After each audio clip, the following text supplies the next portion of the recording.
اتنا کچھ ہو گیا ہے کہ کاش اگر اب بھی سمجھ آ جائے، سمجھیں کہ ہمارے ساتھ ہی ہوا ہے، سمجھ آ جائے تو شاید واپس آ جائیں، رجوع کر لیں سارے اپنے اپنے فتووں سے، اپنے لڑائی جھگڑوں سے، اپنی اپنی جھوٹی انا سے، اپنی اپنی گدیوں سے۔ اتنا بڑا حادثہ ہو گیا، یہاں سینکڑوں جوان گولیوں سے بھون دیے گئے، ان کی لاشیں بھی غائب کر دی گئیں، لیکن گدی نشینوں کو ذرہ برابر پرواہ نہیں، پیروں کو، بڑے بڑے مفتیوں مولویوں کو اس کی کوئی پرواہ نہیں۔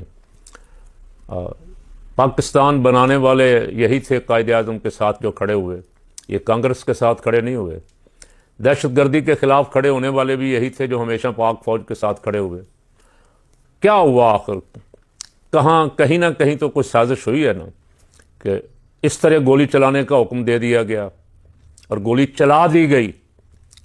اور سینکڑوں افراد جو ہیں، اب کوئی ابھی تک کسی کے پاس فگر نہیں ہے۔ فگر کیسے ہوتے؟ لاشیں نہیں اٹھانے دی گئیں، شہیدوں کی کوئی فہرست نہیں ہے، کوئی گنتی نہیں ہے، کوئی ابھی جس کو دیا بھی گیا اس سے لکھوایا گیا اسٹامپ پیپر پہ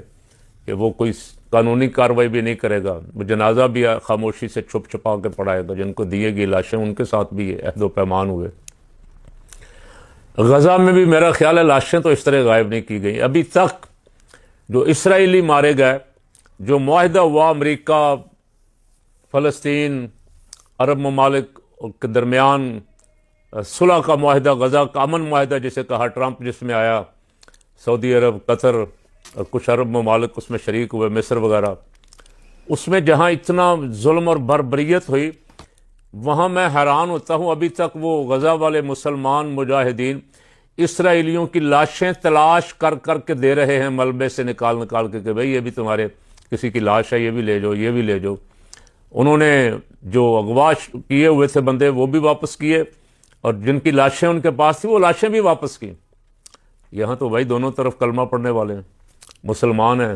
گولی مارنے والے بھی اور جس کو گولی لگی ہے وہ بھی، لیکن ان کے ساتھ جو سلوک ہو رہا ہے، کاش اہل سنت اتنے بڑے حادثے سے ہی جاگ جاتے، یہ آپس کی لڑائیاں لڑنے والوں کو ریجیکٹ کر دیتے، جو آپس میں اب بھی یہ سارا کچھ کہ ہمارے ملک میں کیا ہو رہا ہے، ہمارے ساتھ کیا ہو رہا ہے، یہ سارا کچھ بھول کے آپس کی لڑائیوں میں لگے ہوئے ہیں، جن کی تقریر ہی نہیں چمکتی جب تک کہ ایک دوسرے کی مخالفت نہ کر لیں۔